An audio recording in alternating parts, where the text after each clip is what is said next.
एक नए मेहमान जुड़ चुके हैं हमारे साथ। मौलाना शहाबुद्दीन नजवी बरेलवी हमारे साथ इस वक्त जुड़े हुए हैं। बहुत स्वागत है मौलाना साहब। लेकिन ये आपसे समझना चाहेंगे, खबर आपने देखी ली होगी गाजियाबाद में किस तरह से गेमिंग ऐप के जरिए छोटे बच्चों को ये ट्रेनिंग दी जाती थी कि कलमा पढ़ोगे तभी जीत पाओगे, फला फला काम करोगे तभी खेल में आगे बढ़ पाओगे। इस तरह से धर्म का प्रचार करना क्या जायज है? ऐसे ही धर्म का प्रचार हो पाता है? देखिए, इस्लाम मजहब ने साफ साफ अपना नजरिया स्पष्ट किया है और वाज़ेह तौर पर कहा है कि लालच दे करके या किसी तरीके से लोग लुभावना देकर, डरा करके, खौफ में मुब्तला करके, दबाव डाल करके किसी का मजहब तब्दील नहीं कराया जा सकता। और यही पैगंबर इस्लाम सल्लल्लाहु ताला अलैहि वसल्लम की तालीमात है कि अखलाक, मोहब्बत और प्यार के जरिए अगर कोई मजहब तब्दील करता है तो ठीक है, मगर उसके ऊपर दबाव नहीं डाला जाएगा और उसको लालच नहीं दी जाएगी और उसके साथ किसी तरीके से जो है वो डर और खौफ में मुब्तला उसको नहीं किया जाएगा। ये स्पष्ट इस्लाम की तालीमात हैं और इसी तालीमात पर हम लोग अमल करते हैं और हमारा संविधान भी इसी बात की इजाजत देता है। संविधान ने भी साफ साफ धाराएं लिखी हैं, साफ साफ वाज़ेह इबारत है कि लालच दे करके किसी का धर्मांतरण नहीं कराया जा सकता और अगर कोई करा रहा है तो उसके खिलाफ जांच होना चाहिए और उसको कैफरे किरदार तक पहुंचाना चाहिए। हाँ। प्यार मोहब्बत के जरिए, अपनी आस्था के जरिए अगर कोई मजहब तब्दील करता है तो ठीक है, और अगर ऐसा नहीं है, अगर लालच दी जा रही है। सबसे बड़ी खबर दर्शकों को बता दें, शहनवाज भुट्टो जिसने अपना नाम बदलकर हिंदू नाम का इस्तेमाल किया और नाबालिग बच्चों को बरगलाने की कोशिश की, नाबालिग बच्चों को गुमराह करने की कोशिश की। यही वजह है कि गाजियाबाद की पुलिस को बद्दों का ढूंढना बहुत जरूरी है और इसीलिए कई जगहों पे ऐसे लोगों से पूछताछ की जा रही है जिससे बद्दों के बारे में पता चल सके। मुंबई पुलिस से भी संपर्क में पुलिस है, गाजियाबाद की एक पुलिस की टीम जो पहुंची हुई है वहां पे, और बद्दों पे पूरा फोकस है। बद्दों के बारे में पिछले 2 दिन से हम बता रहे हैं कि गेमिंग ऐप का इस्तेमाल, गेमिंग ऐप के जरिए धर्मांतरण और उसमें बद्दों जैसे चेहरे, जो कि अपना नाम शहनवाज नाम था लेकिन नाम हिंदू रखा, अपनी पहचान छुपाई और पहचान छुपाकर किसका इस्तेमाल किया कि वो गेमिंग ऐप के जरिए बच्चों को बरगला रहा था और उनको मस्जिद पहुंचाना, उनको जाकिर नाइक के वीडियोस दिखाना, उनको पाकिस्तानी यूट्यूब चैनल्स के वीडियोस दिखाना, ये किया जा रहा था। इस वक्त मैं अपने सहयोगी दीपक बिष्ट का रुख करूंगी। दीपक, इस वक्त जो खबरें मिल रही है वो क्या मिल रही है, क्योंकि आपकी डीसीपी से भी बातचीत हो पाई है, डीसीपी से बातचीत के आधार पे हम क्या कह सकते हैं कि बहुत जल्द वो गिरफ्त में होगा?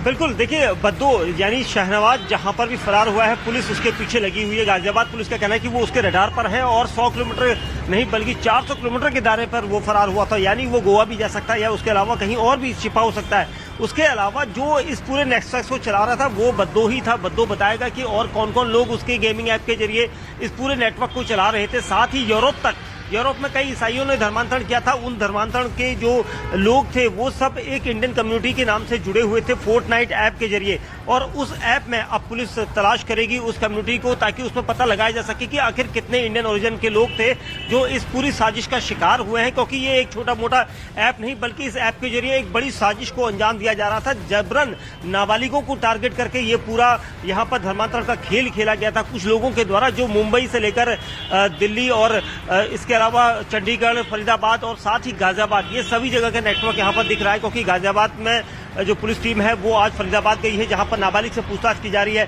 चंडीगढ़ में पुलिस मौजूद है, गाजियाबाद की जो वहां पूछताछ कर रही है। साइबर सेल पता लगा रही है कि यूरोप तक इसके तार कैसे जुड़े हुए हैं, क्या कोई फंडिंग बाहर से सीमा पार से कराई गई है, इसके लिए जांच की जा रही है। क्योंकि कई ऐसे संकेत मिले हैं, तो ये छोटा मोटा नेटवर्क नहीं, इसको खंगालने के लिए काफी दिन लग सकते हैं और पुलिस की टीमें एक एक चीज का यहाँ पर पता लगा रही है कि कैसे कैसे इन तक पहुंचा जा सके और कैसे कुछ और हो सकते हैं। ये सब कुछ इस वक्त जांच के घेरे में है। बने रहिए दीपक, लौटेंगे आपके पास। लेकिन उत्तर प्रदेश में गेमिंग ऐप के जरिए धर्मांतरण मामले की जांच की जानकारी गृह मंत्रालय से भी साझा कर दी गई है।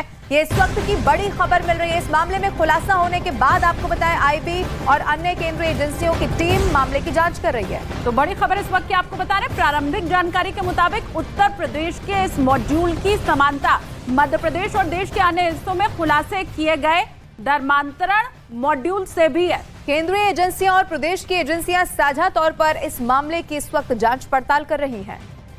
तो बड़ी खबर आपको बता रहे हैं, उत्तर प्रदेश में धर्मांतरण का यह मामला, कैसे गेमिंग ऐप के जरिए धर्मांतरण कराया जा रहा था। अब इस पूरे मामले की जांच में एजेंसियां जुट गई हैं और देश के अन्य जगहों से जो धर्मांतरण के मामले आए हैं, जो मॉड्यूल सामने आया है, उसमें और इसमें समानता लगभग दिखाई दी है। गृह मंत्रालय को अब इसकी जानकारी दे दी गई है।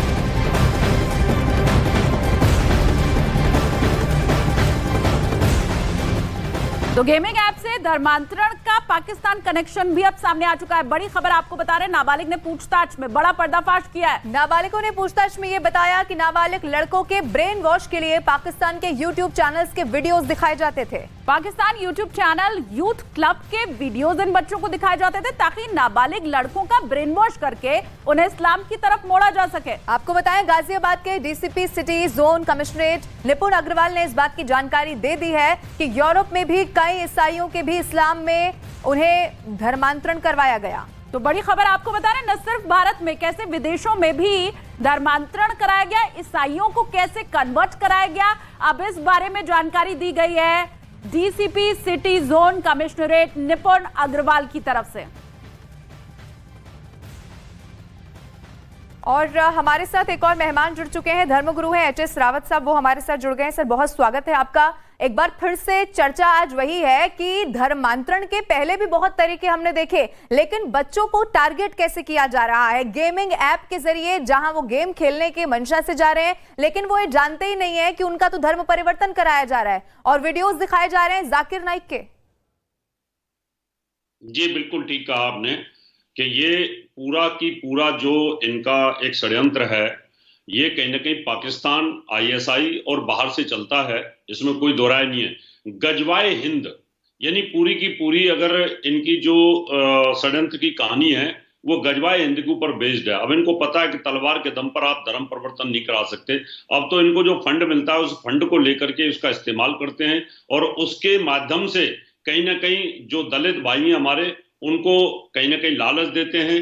छोटे छोटे बच्चों उनको लालच देते हैं, लालच देकर के धर्मांतरण कराने की कोशिश करते हैं और अब इनकी सोच है गजवाए हिंद। तो यहाँ पर अवेयर और अलर्ट रहने की बहुत जरूरत है। इसलिए मैं कहना चाहता हूं कि अगर कोई भी इस प्रकार की लालच देता है, कोई भी किसी प्रकार का लालच देता है, तो उस लालच में आने की जरूरत नहीं है। और बच्चों को भी, यानी बच्चों पे अपने माँ बाप को ध्यान रखना होगा कि आपका बच्चा क्या कर रहा है, कौन सा गेम खेल रहा है और कहाँ जा रहा है, क्योंकि ये इस्लाम का एक कहीं ना कहीं एक ऐसा षड्यंत्र है और शुरू से चल रहा है। हिंदुस्तान के अंदर 1000 वर्ष हो गए इसको चलते चलते।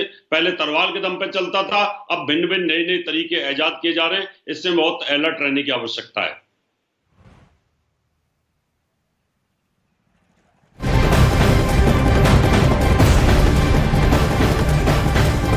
और सिर्फ ये मामला गाजियाबाद तक सीमित नहीं है, ये मामला कहां तक आगे बढ़ गया है, हम आपको एक रिपोर्ट के जरिए बताएंगे। मेरी सहयोगी